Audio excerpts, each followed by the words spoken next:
Okay, so in this part of the video on the medic bag, you got to break this up, okay? There's no way to have a 5 or 10 or 15-minute conversation and cover everything on a medic bag. In fact, this is probably going to turn into an entire playlist as I get all the medic stuff really sorted out and put together the way it should be.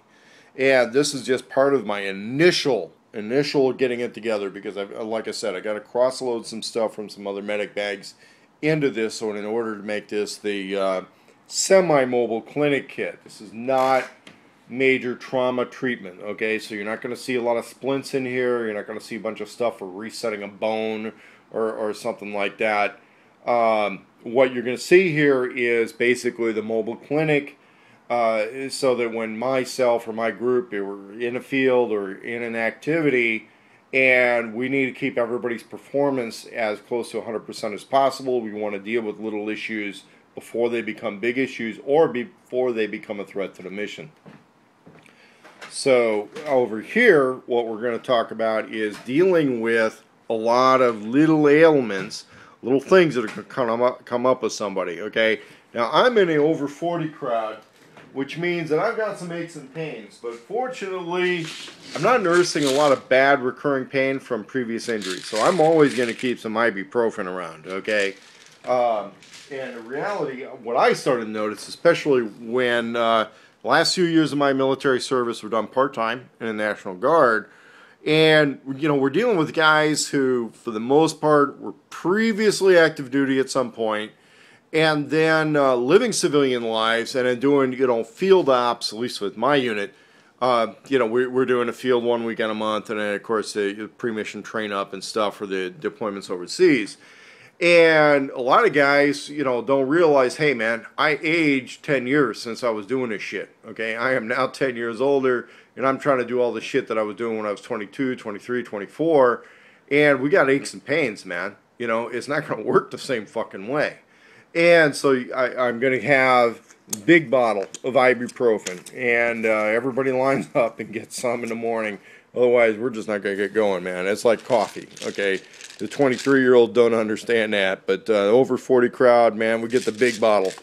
And guys are going to be hitting on that hard. Then we got a little bit more of this cough medicine type stuff. A lot of places you deal with a lot of daytime, nighttime temperature swings, and that's when somebody catches a cold. They're in bivouac. They'll catch a little bit of cold. I don't want them coughing on an LPOP, okay? And now some of this stuff kind of makes somebody drowsy, but, you know, hey, you have a little bit, help you get to sleep in a rack in a bunk. Alcohol, you know, military operations highly frowned on. But this is clear alcohol with no additives.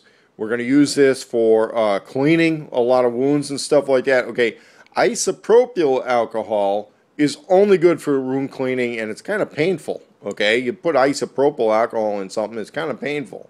Okay, we're going to go back to cowboy days here. Okay, you take a little swig, and then we're going to clean your wound out. And yeah, it'll hurt, but you get a free drink when you're doing it. Okay. But when you do this stuff, you want non-flavored gin or vodka that is non-flavored, okay? And we're all adults. We're all playing big boys rules. I'm not going to hear the fucking speech about alcohol in a medic bag from somebody who hasn't been there and hasn't done it, okay? It is medicinal. It is in here, and it's going to stay in here. Now, as far as other, you know, happy stuff, we're looking at pharmaceutical supplies, which I'm not going to detail, but I am going to detail a lot of what's available over the counter in the United States as far as, you know, relief and pills and getting people back up to 100%. Here we got some little antacid tablets. Here we got the, you know, for the females in the group and all that. I got this menstrual relief stuff. Kind of interesting in that it has a caffeine and some other things in there. So that's, you know, kind of interesting. But, you know, you dealt with a bitchy chick. The only thing worse is having a bitchy chick who's a fucking NCO in charge. Okay? Yeah, here you go. You know, take this and then let's have that meeting. Here's another pain relief. Again, this one is naproxen sodium. The idea is that if the ibuprofen isn't quite doing it and we don't want to move over to a heavier drug, we're going to try some of the other over-the-counter lower dosage pain relievers on somebody in order to kind of stay into the non-pharmaceutical side as long as it's reasonable. And again, these are small dosage bottles. Once this bottle gets pulled out, we're not going to be putting it back in. We're going to treat everybody at once on the sick bay time and probably not put it back in. It's all dollar store stuff. I have another area that would be the supply locker that I can resupply this thing in. On the other hand, if we're really out, we're stuck, we're really living out of our bags, then yeah, we serve a few pills and we go back in. What's going to be added to this are a few empty bottles so that we can issue, a few pills in a bottle. The thing is, I don't like the idea of somebody having a pill bottle or something that's just got unidentified pills in it. We really want to retain the packaging that says what the stuff is. And of course, conventional aspirin has a lot of uses. Probably wouldn't be issuing out the entire bottle to somebody, but take 2 aspirin, call me in the morning. That's a valid thing. Over here, we're going to deal with a lot of little issues that can come up. Okay. Colon cleanse, it's basically stuff that makes you shit. If somebody's got a little constipation problem, something like that, we're going to deal with that right here. Again, for those of us who are over 40, we all know what coffee is for. It's so that you can take a shit in the morning. We got anti-diarrheal stuff, just in case somebody's having too much diarrhea and they're having the shits. Now, in the training that I've had for operations in third world environments, and most of that training was not for desert deployment. It was for Central America stuff where we're dealing with a jungle environment, we're dealing with bad water possibilities and things like that.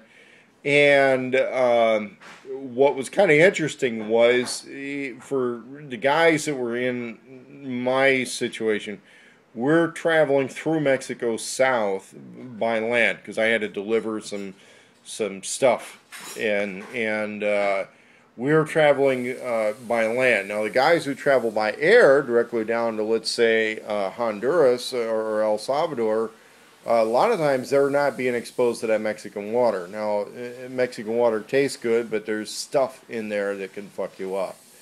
And what I learned the hard way on one time was it was something in the ice cubes. I was being really careful to drink bottled drinks, but there were ice cubes that had probably the amoeba or something in there. So anti-diarrheal is something, you're going to have to make an adult decision on this, because sometimes the reason you have diarrhea is because something's in your body, you need to get it out. Okay, your body doesn't want that shit in you, and it's going to put that shit out. So you'll make a decision whether it's more important to get that stuff exorcised from your body, or whether it's like, hey man, we can't have you stopping the shit all the time, you're going to take a pill.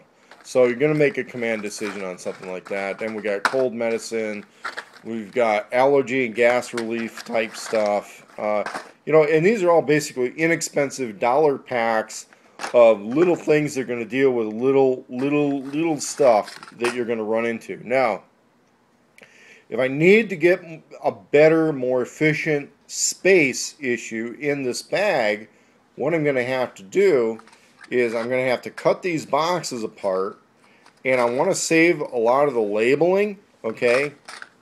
I want to save the labeling, or I can crush that box, okay?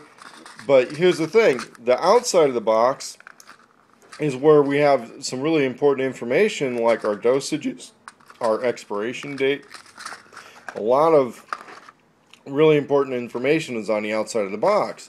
What a lot of other guys are going to do, once they become very, very familiar with their medikit, they memorize a lot of stuff on those dosage informations and all that, is they're going to repack all this, okay? That's where you play around with your little vacuum sealer thing, and you repack all this, because the little flat pack pill container things that are inside of these things, like this, okay, you can see how that's going to take up a lot less space in your medic bag.